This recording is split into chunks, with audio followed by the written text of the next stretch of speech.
ये कहकर बलाई सिर पर प्याज से भरी टोकरी रखकर घर की ओर लौटता है। उस बांस के जंगल के ऊपर बैठी चुड़ैल की नाक तक पहुंचती है। उदयपुर गांव में एक किसान की 2 पत्नियां थी। छोटी पत्नी जितनी सुंदर थी उतनी ही घमंडी भी। वो रात दिन सिर्फ सजने संवरने में व्यस्त रहती थी। वहीं बड़ी पत्नी थी सीधी साधी साफ दिल की, लेकिन उसके सिर में बाल बहुत कम थी।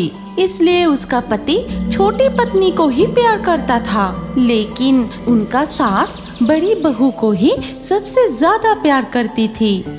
कहाँ रह गई बहू? अरे छोटी बहू, पूरा दिन क्या कमरे में सजने संवरने में ही बिता दोगी? जरा मेरे लिए एक कप चाय तो बना दो। सास की बात सुनकर छोटी बहू ललिता कमरे से बाहर आती है। मैं चाय वाय नहीं बना सकती, मेरे नाजुक हाथों में छाले पड़ जाएगा। आप अपनी बड़ी बहू से क्यों नहीं कहते? रूप के घमंड में तुम्हारे पैर तो जमीन पर पड़ते ही नहीं। मेरी बड़ी बहू तो दिन रात घर की काम करती रहती है, और तुम्हें तो मैंने बस एक कप चाय बनाने को कहा था। मैं नहीं बना सकती। तभी मालावती आकर कहती है, रहने दीजिए माँ, ललिता को कुछ करने की जरूरत नहीं। आप बैठिए, मैं अभी आपके लिए चाय बना लाती हूँ। ये कहकर मालावती सास के लिए चाय बनाकर लाती है। फिर धीरे धीरे शाम होने लगती है। उधर तब खेत में अब मैं घर लौट जाता हूँ, शाम होने को आई। इतना प्यास काफी है, अंधेरा होने से पहले लौटना होगा। ये कहकर बलाई सिर पर प्याज से भरी टोकरी रखकर घर की ओर लौटता है। जब वो चलते हुए बांस के जंगलों से गुजर रहा था, तब लगभग अंधेरा छा गया था।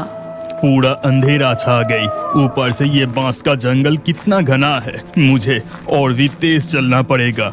बलाई की प्याज से भरी टोकरी की खुशबू उस बांस के जंगल के ऊपर बैठी चुड़ैल की नाक तक पहुंचती है।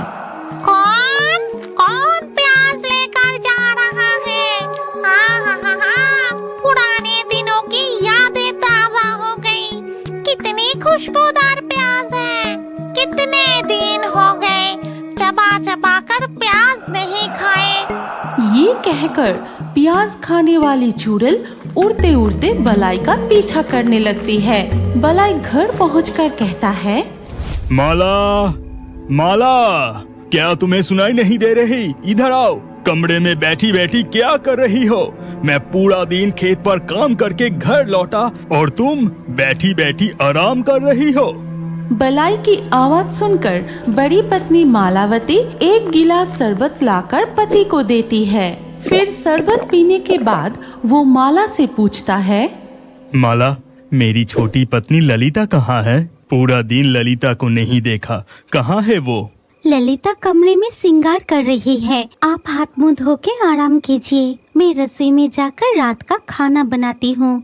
फिर मालावती रसोई में चली जाती है और ये सब कुछ उनके आंगन के इमली के पेड़ पर बैठी प्याज वाली चुड़ैल देख रही थी। वो किसान अपनी बड़ी पत्नी से बिल्कुल भी प्यार नहीं करता। देखो तो जरा छोटी पत्नी क्या कर रही है। फिर जब बलाई छोटी बहू ललिता के कमरे में जाता है, तब ललिता, आपको आने में इतना देर क्यों हुआ? पता है, आप जब घर पर नहीं रहते तो बड़ी बहू मुझसे दिन भर घर की काम करवाती है। मेरा शरीर एकदम कमजोर हो गया है। अगर ऐसा ही चलता रहा तो मैं मायके चली जाऊंगी। ललिता की बातें सुनकर बलाई गुस्से में रसोई में जाता है।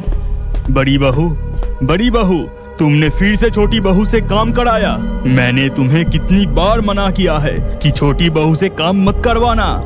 ये छोटी पत्नी बहुत झगड़ालू है। अपनी रूप का बहुत घमंड है। और ये किसान तो देख रही हूँ अपनी छोटी पत्नी को सिर पर चढ़ा के रखा है। बलाई की ऊंची आवाज सुनकर उसकी माँ भी रसोई में आती है। अरे तेरी छोटी पत्नी तो खुद के कपड़े भी नहीं धोते और उसकी बातों में आकर तू इतना गुस्सा कर रहा है। ललिता मेरे लिए एक कप चाय भी नहीं बनाती और वो करेगी घर के सारे काम। छोटी मुझे कुछ भी कहे, मुझे कोई फर्क नहीं पड़ता।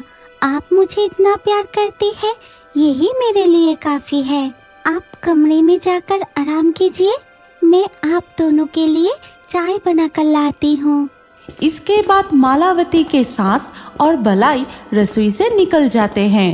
ठीक तभी इमली के पेड़ से चुड़ैल रसोई में आती है और मालावती के पीछे खड़ी मन ही मन कहती है, अब आएगी असली मजा, छोटी बहू को मिलेगी उसकी सजा। मैं खाऊंगी चबा के प्याज, यहाँ करूंगी मजे से ऐश।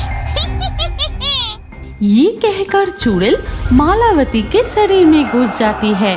फिर वो चूल्हे की आग और तेज करती है। मैं जाकर उस प्याज से भरी टोकरी उठा कर लाती हूँ।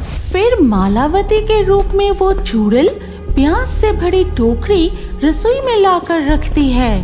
फिर वो चुड़ैल टोकरी के सामने बैठकर एक एक करके सारे प्याज खाने लगती है। ये कितनी स्वादिष्ट प्याज है, क्या तीखा है। इतनी बरसों बाद ऐसी तीखी प्याज खाकर मेरा मन भर गया। तभी बलाई कमरे से चिल्ला के कहता है, माला, चाय बना कि नहीं? मैं कब से इंतजार कर रहा हूँ और तुम कहाँ रह गई? पति को दिखाने का यही मौका है।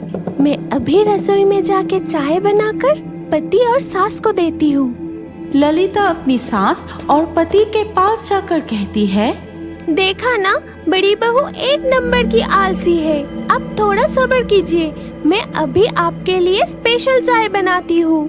ये कहकर ललिता रसोई में चली जाती है।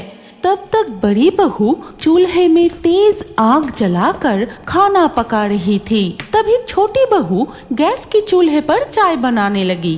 बड़ी बहू, तुम खाना पका रही हो या यज्ञ कर रही हो? ऐसे चूल्हे पर खाना पकाती तो मैं कब का तुम्हारी तरह काली टकली चुड़ैल जैसा बन जाती। छोटी बहू की बात सुनकर बड़ी बहू के रूप में चुड़ैल बहुत गुस्सा हो जाती है। तेरी बहुत घमंड है ना? अभी तुझे मजा चखाती हूँ। ये कहकर चुड़ैल मन ही मन मंत्र पढ़कर एक अदृश्य प्याज ले जाके उबलते हुए चाय में डाल देती है। लेकिन छोटी बहू को पता ही नहीं चलता। वो चाय लेकर सास और पति को देती है और जैसे ही वो दोनों चाय पिया, ये तुमने क्या बनाई है? चाय में प्याज की स्वाद क्यों है? हे भगवान, तुमने चाय में अदरक की जगह प्याज डाल दिया क्या? कितनी घटिया चाय है। थू थू।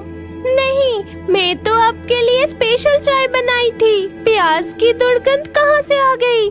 और उधर बड़ी बहू के रूप में प्याज खाने वाली चुड़ैल प्याज से तरह तरह के स्वादिष्ट खाना बनाकर अपने पति और सास को परोसने लगती है।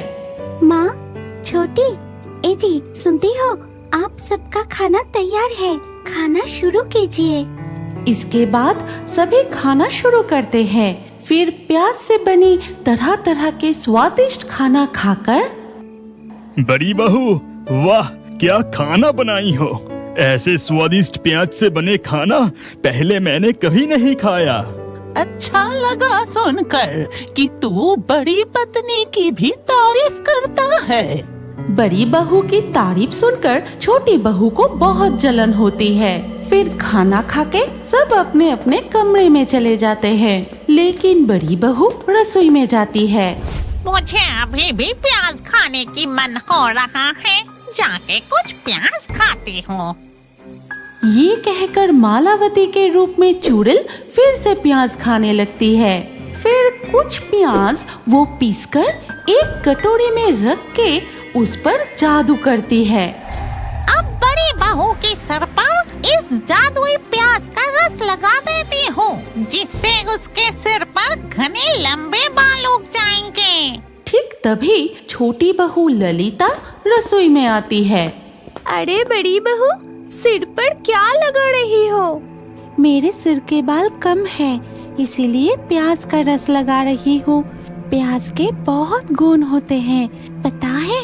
इसे चेहरे पर लगाने से चेहरा दूध जैसी निखर जाती है। नाटक बंद करो। चाहे जितना भी कोशिश कर लो, तुम मेरे जैसा खूबसूरत कभी नहीं बन सकती। फिर ललिता रसोई से निकल जाती है।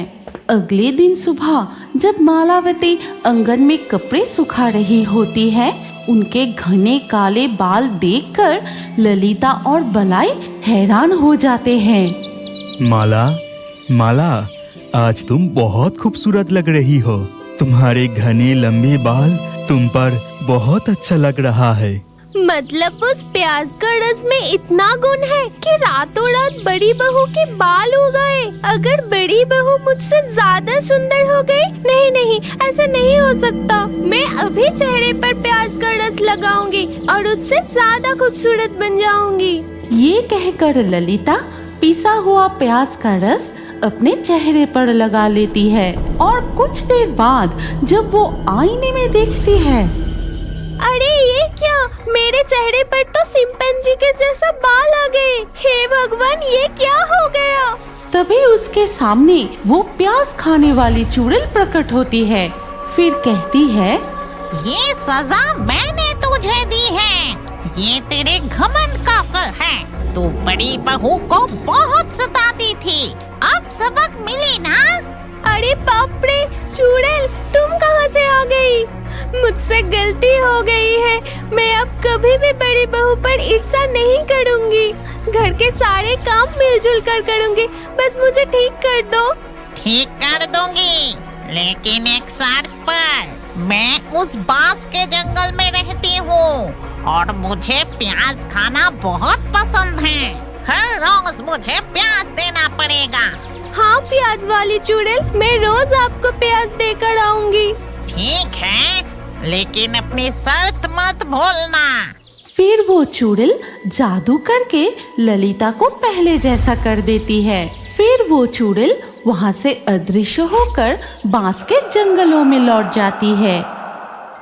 अगर अब बड़े होकर भी खाते वक्त या रात को सोने से पहले कार्टून देखना पसंद करते हैं, तो अभी इस वीडियो को लाइक करके चैनल को सब्सक्राइब कर लीजिए और स्क्रीन के ऊपर आए इस नए वीडियो पर क्लिक करके इस नई कहानी को भी जरूर देखिए। अरे सोच क्या रहे हैं, इस कहानी को जल्दी से देखिए।